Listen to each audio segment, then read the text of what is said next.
Baik. Assalamualaikum warahmatullahi wabarakatuh. Perkenalkan, saya Nida Asmawati dengan NIM S1S1240012. Oke, pada kesempatan kali ini saya akan menjelaskan tentang materi yaitu Bitcoin pada blockchain, di mana kita masuk pada tujuan utamanya. Langsung saja di sini. Oke, di sini ada terdapat tujuannya, yang dimana yang pertama di sini kita akan menjelaskan Bitcoin dengan cara memperolehnya. Terus yang kedua di sini kita juga akan disiapkan dompet Bitcoinnya. Terus yang ketiga di sini ada identifikasi di mana harus membelanjakan Bitcoin. Dan juga yang keempat ini di sini juga dia menjelaskan struktur transaksi pada Bitcoin blockchain. Dan di sini juga yang kelima dia menjelaskan peran Bitcoin script dalam transaksi. Terus ada keenam yang di sini ada identifikasi langkah-langkah yang terlibat dalam pengembangan Bitcoin. Oke, next kita langsung saja ke materi selanjutnya. Tunggu. Nah, di sini kita masuk ke Bitcoin, Bitcoin and ways to acquire team. Nah, kita masuk ke introduction to Bitcoin-nya. Yang di mana di sini kita masuk pada pengantar Bitcoin-nya, yang di mana artinya di sini menjelaskan tentang artinya, yaitu Bitcoin adalah mata uang digital pertama yang memfasilitasi transfer nilai secara instan di seluruh dunia. Oke, next. Ini bentuk gambarnya. Stop. Oke, yang ini tuh Bitcoin itu tidak dapat dicetak. Lanjut. Dan Bitcoin juga tidak dapat dicetak. Lanjut di sini. Dan eh, data tersebut itu dibuat oleh komputer di seluruh dunia dan disimpan secara elektronik. Oke, lanjut slide video berikutnya. Nah,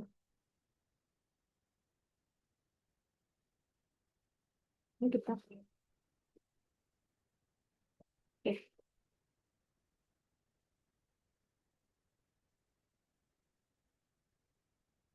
Pada slide ini, yang pada bagian pertama itu dia menjelaskan, di sini terdapat dua.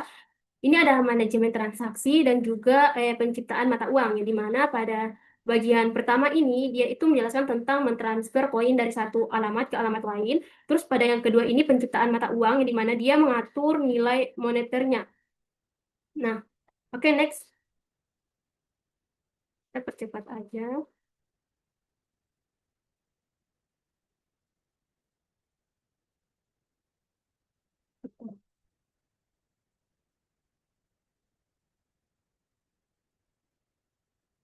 Oke, nah pada tiga bagian ini dia tuh menjelaskan pada pasokan Bitcoin itu dibatasi agar mata uang tersebut memiliki nilai.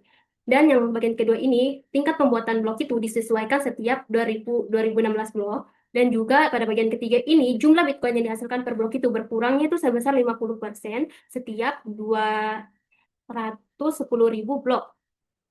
Oke,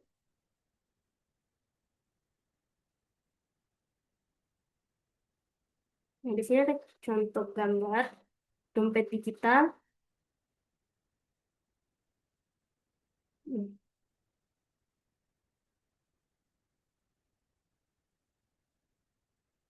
Oke, kita lanjut di sini pembahasannya. Dan di mana di sini terdapat membeli secara online dan juga di sini terdapat membeli dengan uang tunai. Yang pada awal pertama ini membeli secara online, yang di mana dia itu kita terdapat untuk membuat akun di bursa online, dan pada bursa online itu digunakan untuk membeli dan menjual Bitcoin atas nama kita sendiri. Dan pada membeli dengan uang tunai di sini ada metodenya itu, dan di mana penjelasannya di sini kita disuruh untuk memilih metode pembelian. Terus yang kedua itu platform seperti lokal Bitcoins-nya itu akan membantu, dan kita akan menemukan orang-orang di dekat kita yang bersedia menukar Bitcoin dengan uang tunai. Dan di sini juga ada ATM yang menginginkan Bitcoin ke dompet kita sebagai ganti uang tunai. Oke.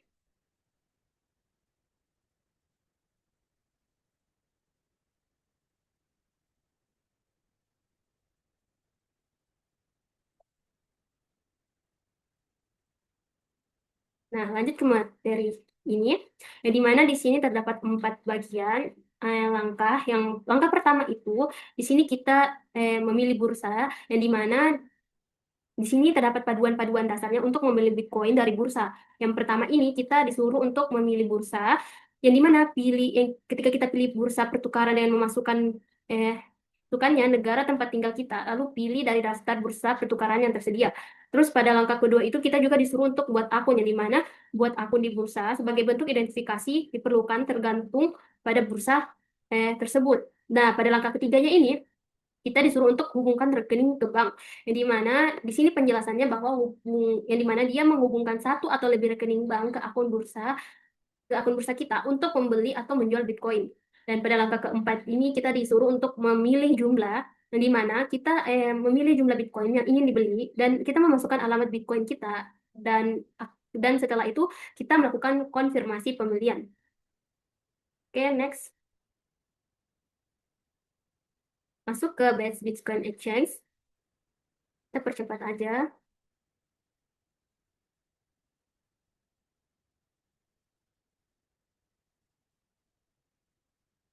Oke.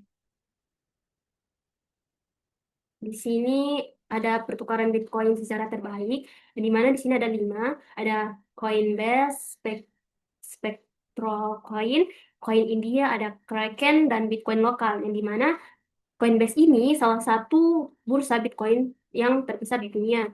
Terus di sini yang kedua sini ada Spectrocoin, yang dimana deh ini layanannya itu cepat dan mudah dengan lebih dari 20 pilihan pembayaran.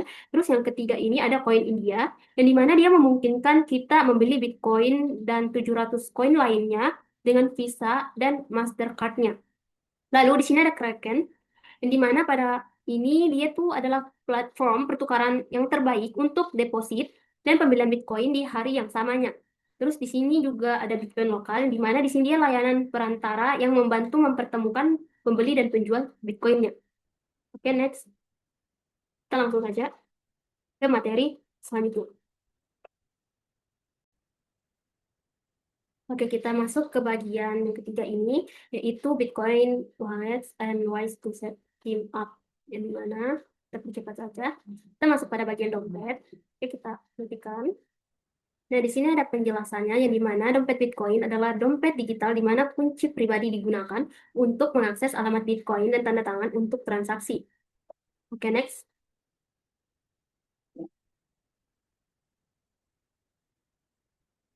Nah, di sini juga eh, pada di sini yang kedua, dia Bitcoin ini tidak disimpan dimanapun, dan dan pada dan daripada itu juga terdapat kunci pribadi dan cocok dengan setiap alamat Bitcoin, dan di mana yang dapat disimpan di dompet Bitcoin ini hanya milik pemilik Bitcoin saja. Oke, next.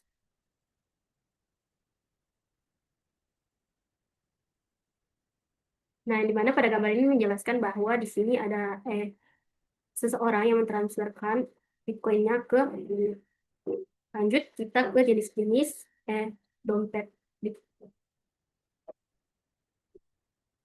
Kita percepat aja dulu ya bagian kolom ini ya. Hmm,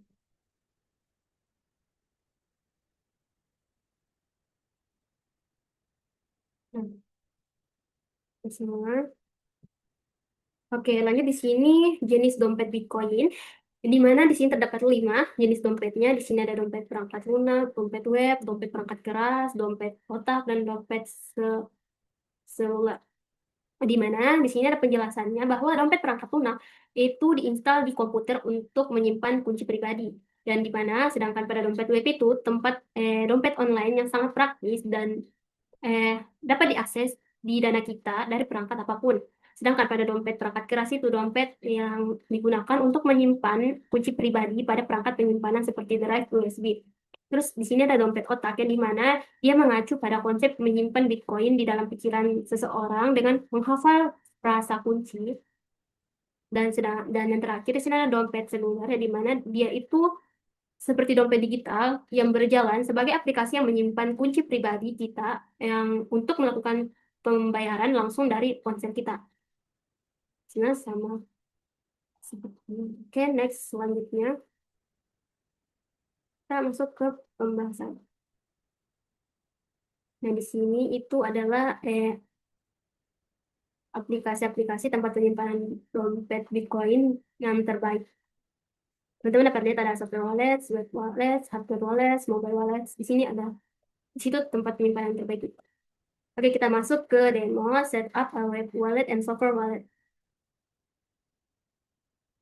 Nah, di sini teman-teman bisa dapat mengetik di web Jaxx.io untuk menginstal aplikasi dompet digital Bitcoin.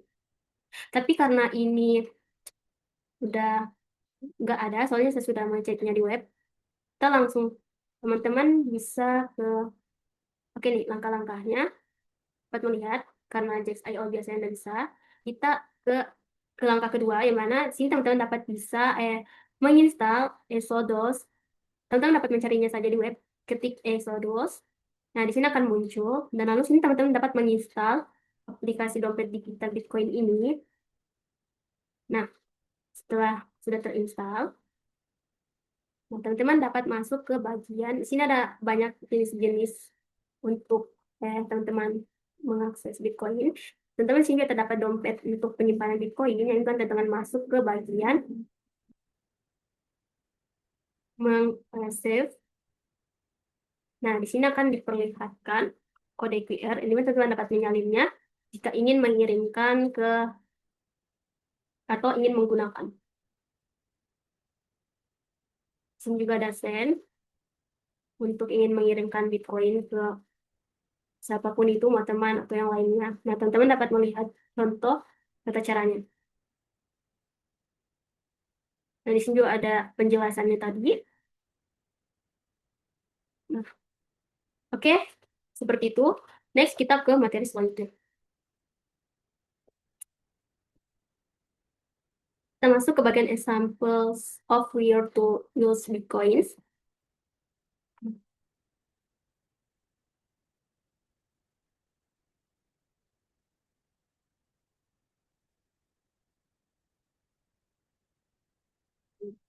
Seperti apa aja.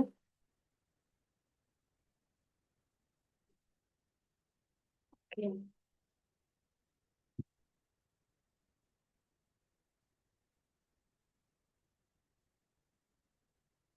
Oke, di sini terdapat ada dua, itu ada spending online dan spending offline. Yang dimana di sini itu ada pengeluaran online dan juga ada pengeluaran offline. Nah, di sini terdapat penjelasan bahwa pada barang-barang rumah tangga yang umum itu ada jutaan produk yang dapat kita beli menggunakan sebuah Bitcoin. Dan di sini juga pada penjelasan kedua, di sini terdapat kartu hadiah yang dimana kita dapat membeli kartu hadiah secara online menggunakan Bitcoin. Lanjut, di sini ada permainan video yang dimana oh, yang ketiga ini ada permainan Bitcoin. Perusahaan-perusahaan telah mulai menawarkan permainan dan aplikasi lainnya dengan menggunakan Bitcoin. Nah, lanjut di sebelah kanan saya itu, di sini terdapat pengeluaran offline, yang dimana di sini terdapat dua, ada sedikit penjelasannya, yang dimana sini ada makanan, yang dimana sekarang itu kita bisa membeli makanan dengan menggunakan sebuah Bitcoin, yang dimana ada di kedai kopi di Praha, yang dimana dia bisa dapat menerima Bitcoin. Terus di sini yang kedua, di sini ada sebuah perjalanan yang dimana kita juga bisa dapat bayar pemesanan hotel secara online menggunakan Bitcoin, dan kita juga dapat membeli tiket kapal, kapal itu kapal pesiar dan penerbangannya itu menggunakan Bitcoin. Oke, kita percepat aja langsung ke pembahasannya.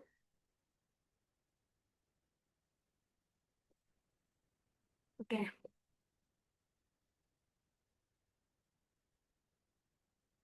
Oke, di sini terdapat tempat untuk menghabiskan Bitcoin.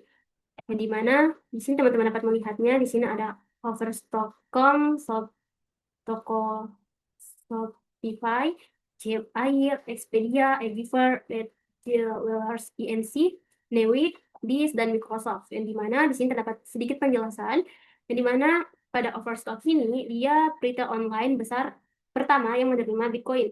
Terus di sini ada Shopify yang dimana pada platform e-commerce ini tempat kita dapat membayar dengan Bitcoin. Lanjut di sini ada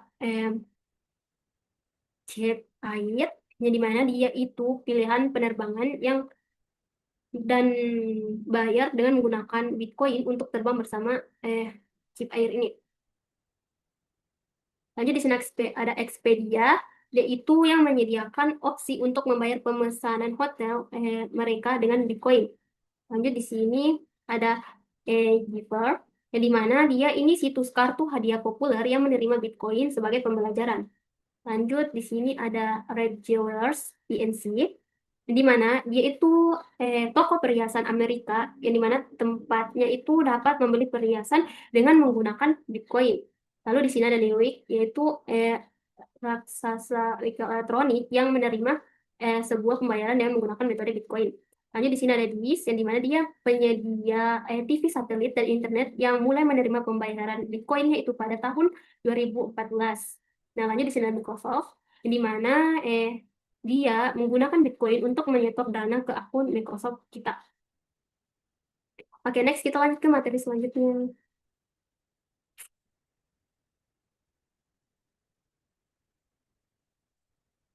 Nah, kita masuk ke bagian transaksi di Bitcoin system.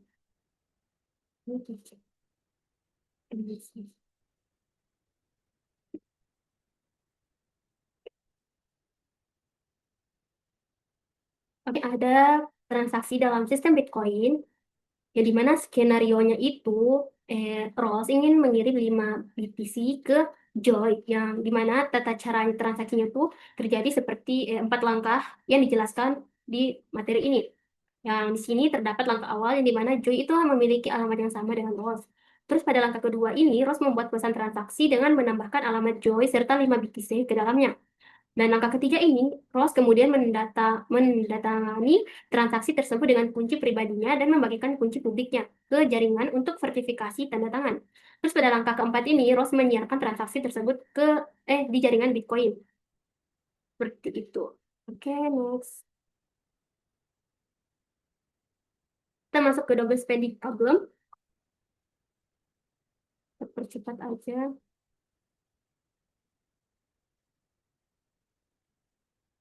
Oke.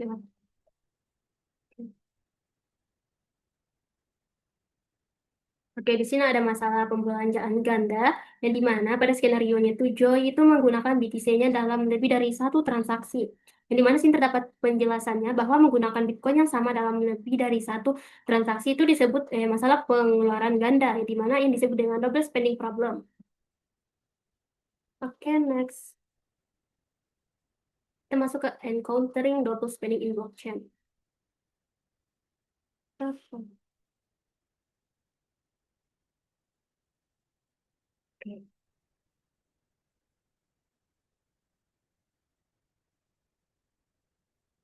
Oke, kita masuk ke encountering double spending in blockchain, yang dimana yaitu mengatasi masalah pengeluaran ganda di blockchain, yang dimana di sini terdapat langkah-langkah keamanan yang mencegah pengeluaran ganda di blockchain. Nah, di sini terdapat langkah-langkahnya.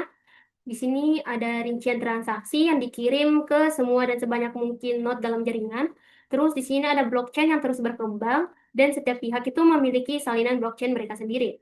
Terus di sini ada blockchain yang memastikan bahwa setiap modifikasi pada blok akan menyebabkan perhitungan ulang blok berikutnya.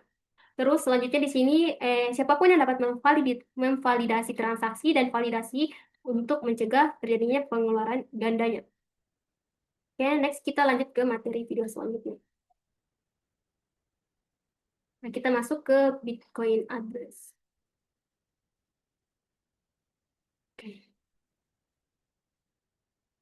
Di sini ada pseudonymity in Bitcoin, yang dimana di sini terdapat penjelasannya bahwa pseudonymity itu adalah keadaan yang hampir anonim di mana penggunanya itu menyamarkan identitas mereka dan tidak mengungkapkan identitas asli mereka.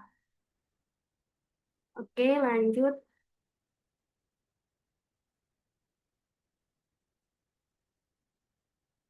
Percepat aja. Oke. Nah, di sini terdapat tiga penjelasannya di mana Bitcoin ini adalah blockchain yang tanpa izin, di mana kita tidak perlu membuat sebuah akun, dan juga di sini terdapat kunci publik dan pribadi yang dihasilkan oleh sebuah dompet, dan juga alamatnya itu berfungsi sebagai pengenal atau nama samaran transaksi pengguna. Oke,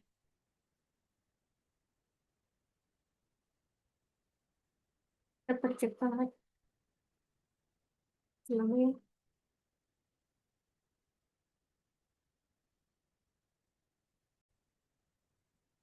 Oke, pada pseudo-anonymity ini, dia itu adalah keadaan yang hampir anonim di mana pengguna itu menyamarkan identitasnya dan tidak ke mengungkapkan identitas asli mereka. Oke, next.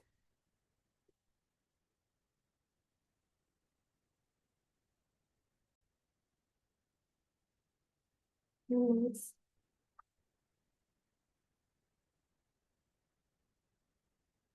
Cepat aja.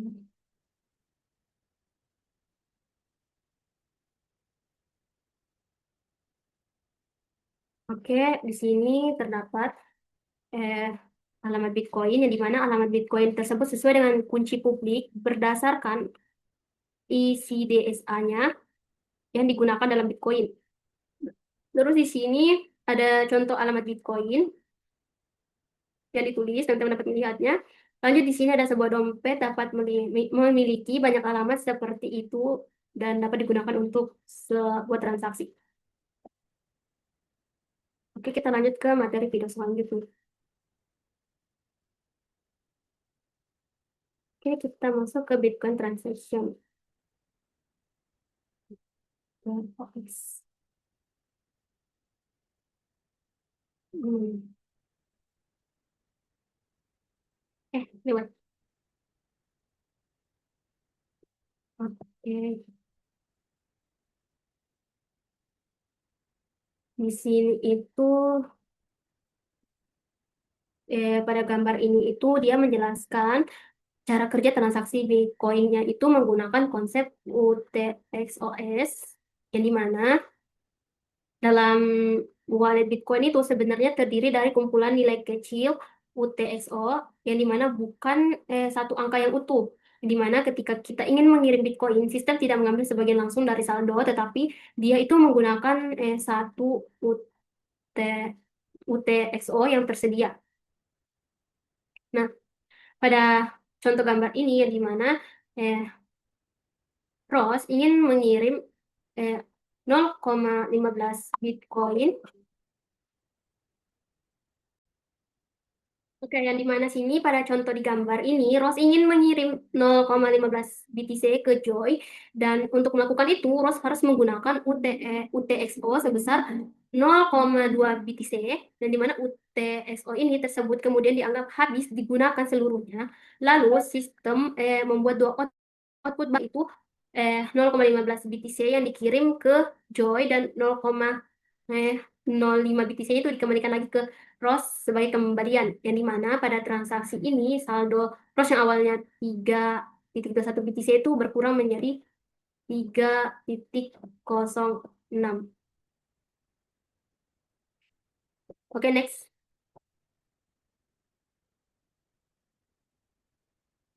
Kita percepat aja. Lewat. Oke, wait, wait, wait, wait.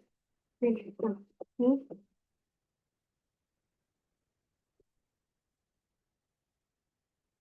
ini turun.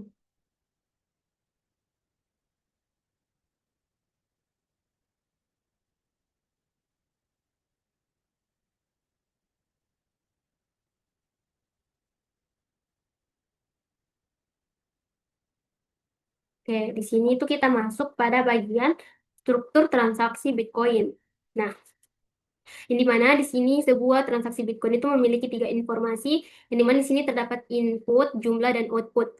Yang dimana input ini adalah catatan alamat Bitcoin mana yang pertama digunakan untuk mengirim Bitcoin ke penerima, dan juga pada yang kedua ini jumlah, Ini adalah jumlah Bitcoin yang dikirim pengirim kepada penerima. Terus yang ketiga ini ada output. Ini tuh dikirim ke alamat pengirim sebagai satu kembalian. Oke, next.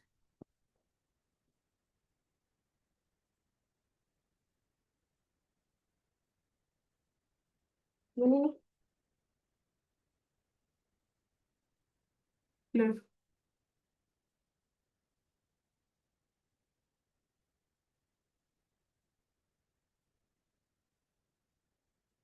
pada gambar ini dia tuh menjelaskan bahwa transaksi pada Bitcoin itu berbentuk dari input dan output yang saling terhubung. Nah, di sini saya akan jelaskan secara singkat, yang dimana pada setiap transaksi TX itu mengambil input dari output transaksi sebelumnya. Lalu dia akan menghasilkan output baru yang bisa digunakan di transaksi berikutnya. Oke, seperti itu. Ini terdapat,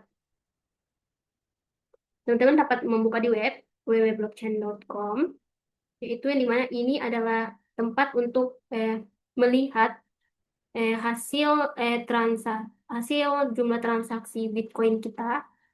Nah, dan ingin untuk mengecek Bitcoin kita di sini untuk melihat hasil transaksi.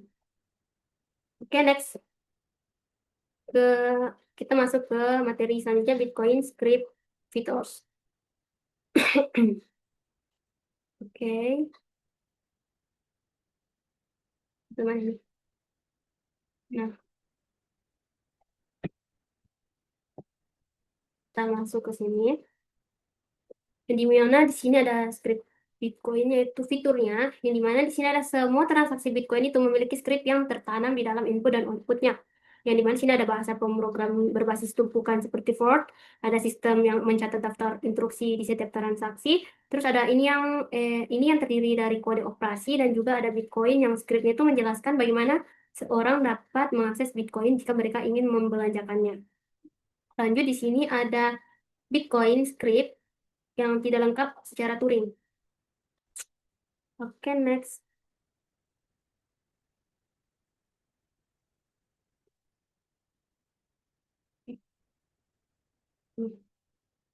Nah,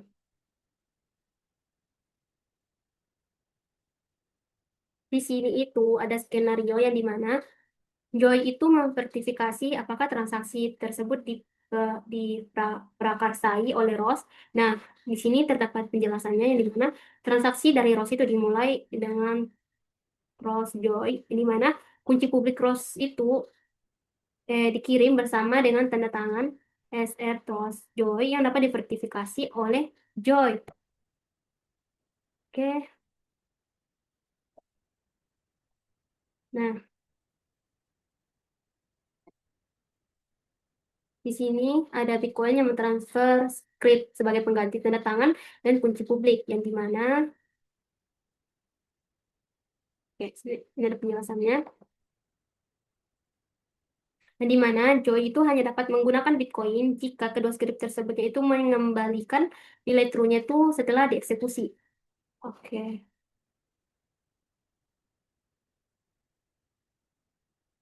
kita coba.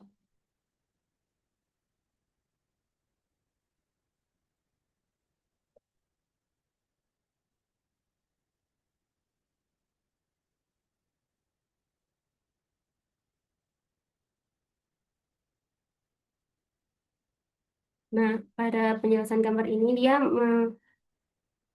menjelaskan itu cara kerja script pada transaksi di Bitcoin, yang dimana dia itu untuk mengamankan dan memverifikasi pengiriman. Nah, di sini saya jelaskan saja secara singkat. Di sini terdapat transaksi input dan transaksi outputnya. Yang dimana pada transaksi input ini memiliki scripting, yaitu dia itu unlocking script, yang dimana dia itu berisi tanda tangan, signature, dan public key untuk membuka dana. Sedangkan pada transaksi outputnya itu dia memiliki script public key, yang dimana dia itu looking script, yang dimana yaitu aturan atau kunci yang harus dipenuhi agar dana itu bisa digunakan. Oke, next.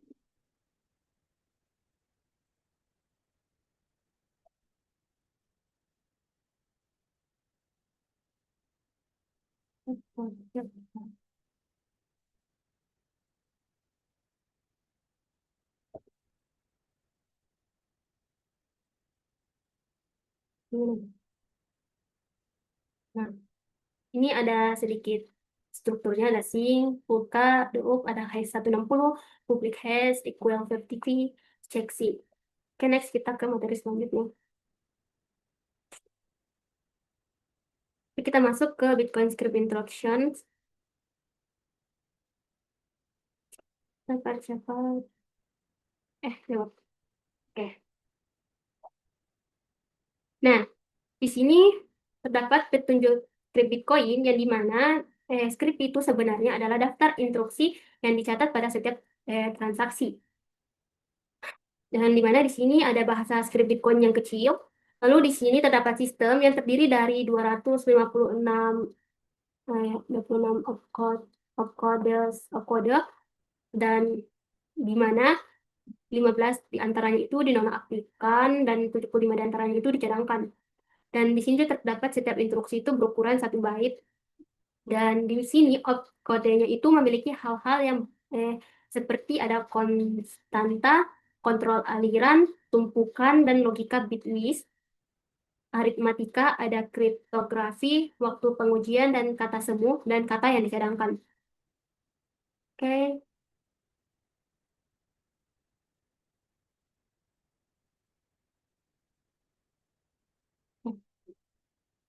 Dapat.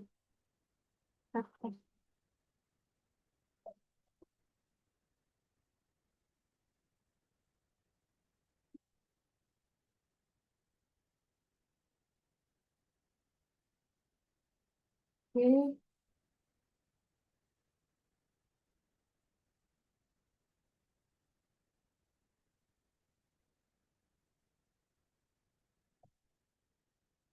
Pada gambar ini,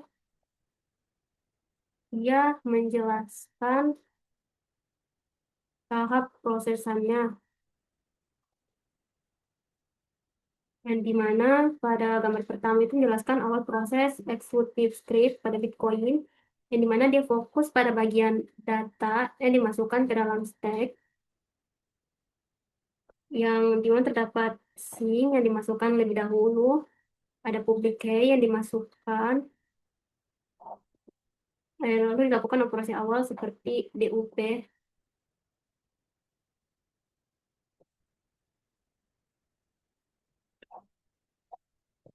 Nah, lanjut pada gambar kedua itu dilanjutkan dia akan mensertifikasi hingga akhir, di mana terdapat publik kayak hash 160 dibandingkan dengan hash yang ada equal verify dan tanda tangan yang dicek oleh check sync yang di mana tahap validasi ini untuk menentukan apakah transaksinya itu sah atau tidak.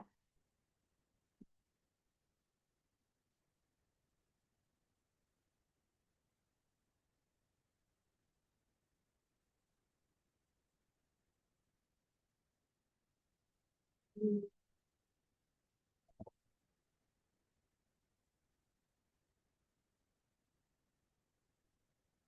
Kalau pada gambaran pertama itu dia kan proses awalnya dalam input dan memanipulasi data yang di stack. Pada gambar kedua ini dia itu proses akhir, itu dia pengecekan dan validasi transaksinya. Oke, apakah transaksinya sudah valid? Dia yang mengecek apakah transaksinya itu sudah valid atau tidak. Oke, kita masuk ke Bitcoin Network Node lewat. Oke,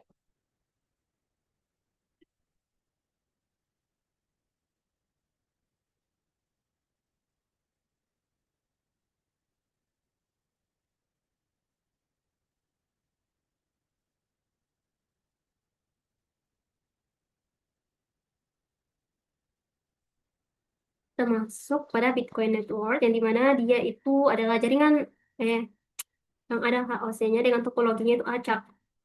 Dilanjutkan dan protokol itu berjalan pada TCP 8333 dan pada sebuah node itu diperlakukan sama dalam jaringan Bitcoin. Dan node baru dapat bergabung dengan jaringannya kapan saja dan node yang tidak responsif akan dihapus setelah 3 jam.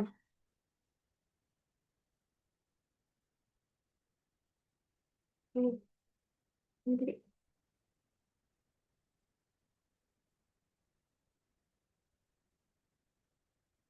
di mana pada node jaringan Bitcoin ini dapat memiliki peran yang berbeda tergantung pada fungsi yang mereka dukung.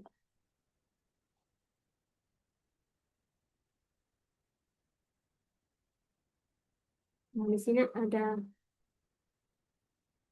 node Bitcoin lengkap merupakan kumpulan dari 4 fungsi. Dan di sini Anda dapat lihat ini adalah node full.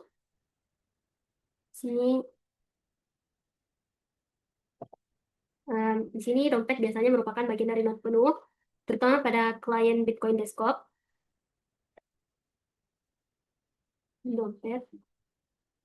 Lanjut ada minor, yang dimana dia itu beberapa node pengembangan yang merupakan node penuh yang memiliki salinan lengkap blockchain. Oke,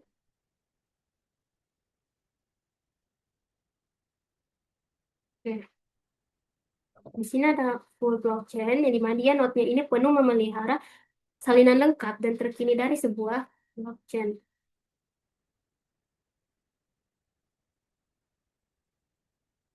Terus ini ada networking node, yaitu dia semua yang menyertakan fungsi perutian untuk berpartisipasi dalam jaringan. Oke, di sini ada tipe-tipe Bitcoin node. Percepat aja.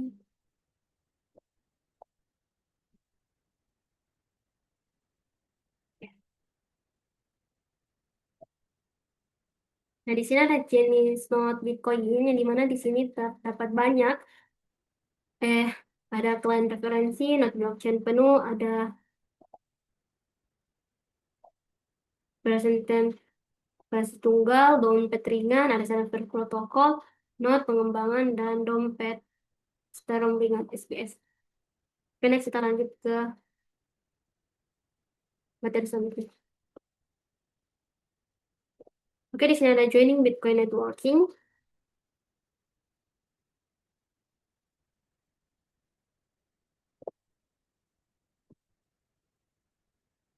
Dia itu terdapat beberapa node khusus dalam jaringan Bitcoin yang disebut node seed yang memiliki daftar alamat. Nah, ini adalah gambar simpul begini.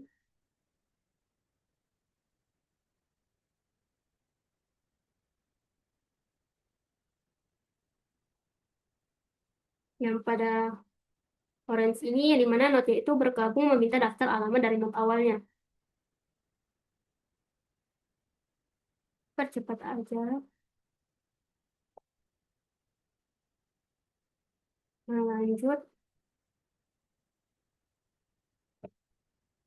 Pada tahap ini, yaitu node yang bergabung mengambil alamat dari daftar dan bergabung dengan jaringan. Nah, simpulnya di sini, node yang baru, ini bagian sini node yang baru bergabung. Sini adalah simpul node.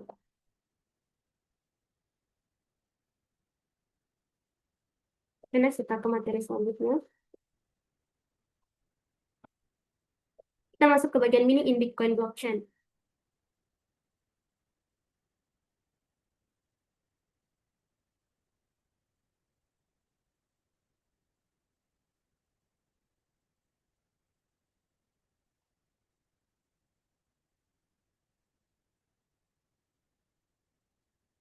Nah, di sini terdapat proses penambangan Bitcoin, yang dimana Bitcoin itu diciptakan melalui proses penambangan. Yang dimana sih terdapat langkah-langkahnya. Yang pertama itu dia akan melakukan pemeriksaan otomatis terhadap setiap transaksi. Nah, pada langkah kedua, dia itu penggabungan transaksi secara independen ke dalam blok-blok baru. Langkah ketiga, dia akan mengkonfirmasi independen terhadap blok baru oleh setiap node. Terus pada langkah keempat, pemilihan independen oleh setiap node dalam rantai dengan komputasi kumulatif terbanyak. Oke, kita lanjut ke materi selanjutnya. Kita masuk bagian autonomous check off transaction.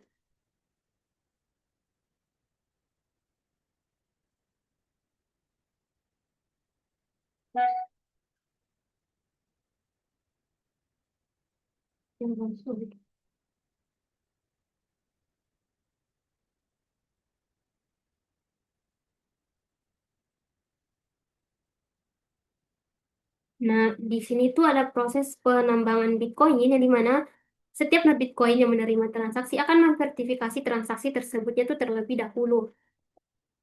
Lanjut. Nah, setelah itu setiap not itu akan mengkonfirmasi setiap transaksi berdasarkan serangkaian kriteria yang panjang.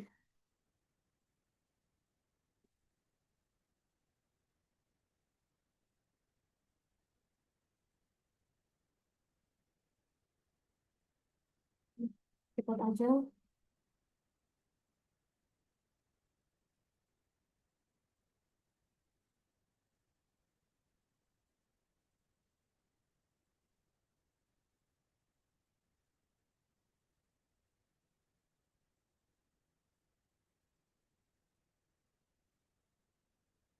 Di mana pada proses penambangan Bitcoin ini transaksi yang dapat diteruskan lebih lanjut. Seperti contoh gambar ini, transaksinya yang diproseskan secara lebih lanjut. Oke, next kita ke soal materi selanjutnya. Kita masuk ke bagian independent aggregation of transaction.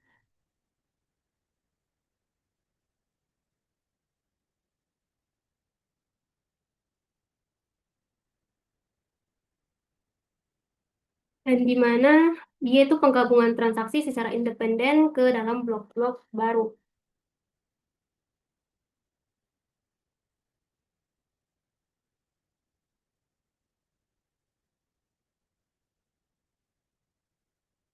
Nah,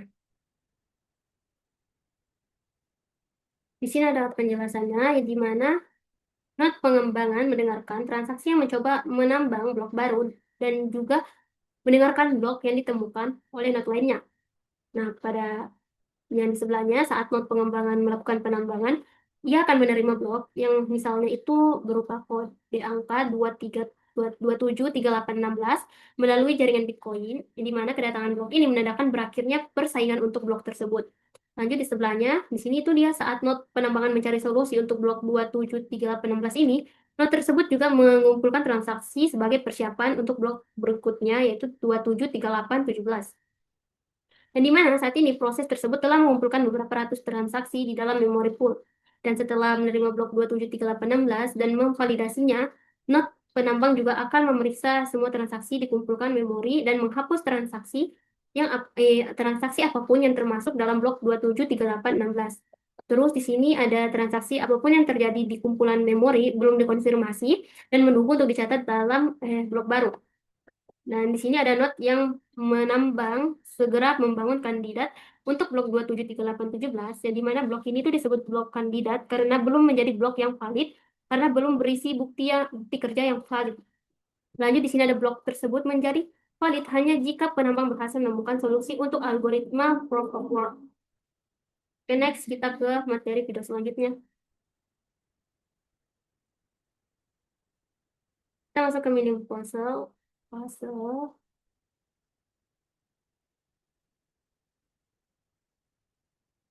Oke,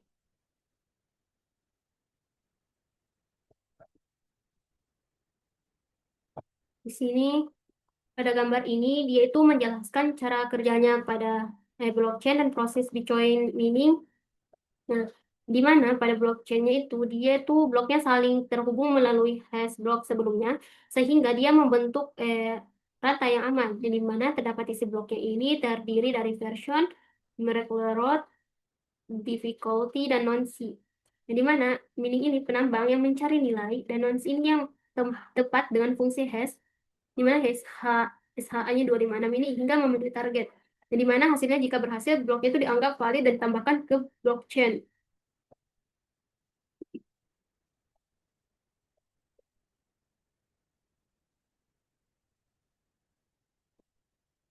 Oke,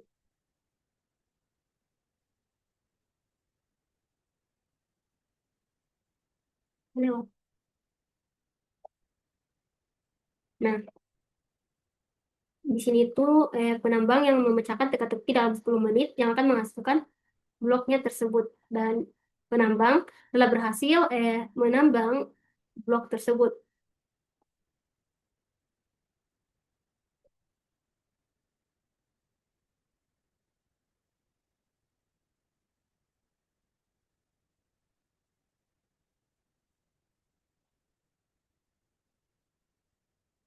Dan segera setelah itu, not penambangnya itu mengirimkan blok tersebut ke semua not lainnya.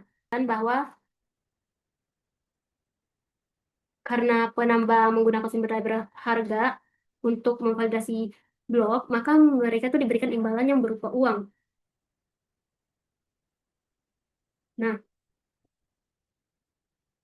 penambang yang berhasil akan diberi imbalan berupa Bitcoin yang baru dibuat.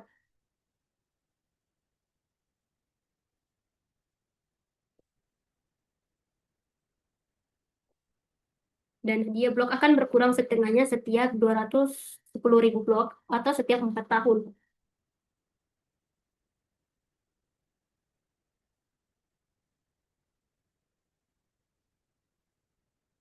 Di sini ada validasi independen untuk setiap blok barunya.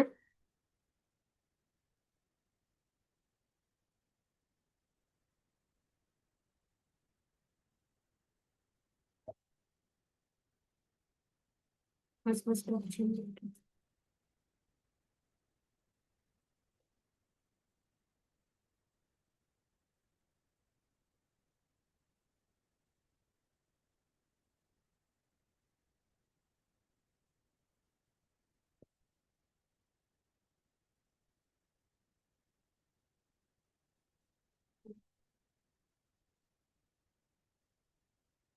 Nah,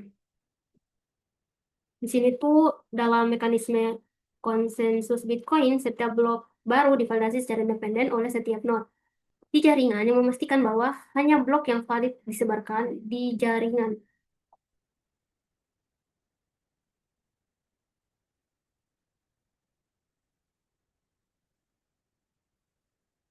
Oke, di sini node juga memvalidasi blok dengan memeriksanya terhadap daftar panjang kriteria yang harus dipenuhi.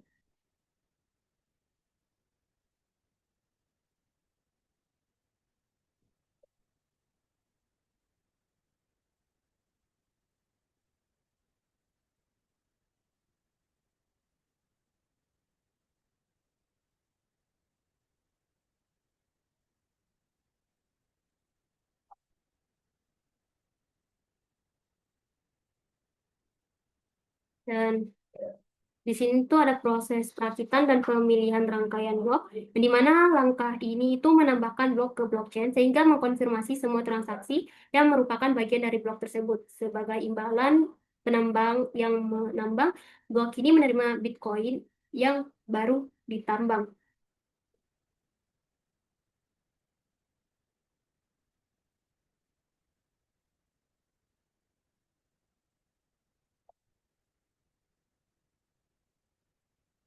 Di sini juga ada Bitcoin yang tersusun dalam rantai panjang yang dimana dengan memilih rantai kesulitan terbesar, semua node pada akhirnya akan mencapai konsensus yang luas dan juga kesalahan kecil antar rantai akan teratasi dalam jangka panjang seiring dengan bertambahnya bukti kerja yang disertakan dengan memperluas salah satu rantai yang memungkinkan. Terus dilanjutkan dengan node penambangan itu memberikan suara melalui kekuatan penambangan mereka dengan memilih rantai mana yang diperpanjang dengan menambang blok berikutnya. Oke, next, langsung saja kita ke video materi selanjutnya. Di sini ada key takeaways. Di sini terdapat poin-poin penting.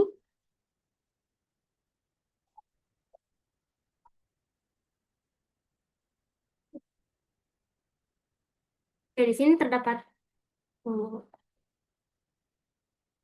Nah, di sini terdapat poin-poin pentingnya, yang dimana di sini dijelaskan istilah Bitcoin dan cara memperolehnya.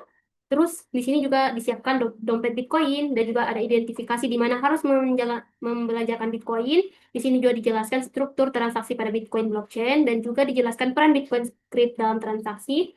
Dan di sini juga dijelaskan jaringan dan node dalam Bitcoin dan juga identifikasi langkah-langkah yang terlibat dalam penambangan sebuah Bitcoin.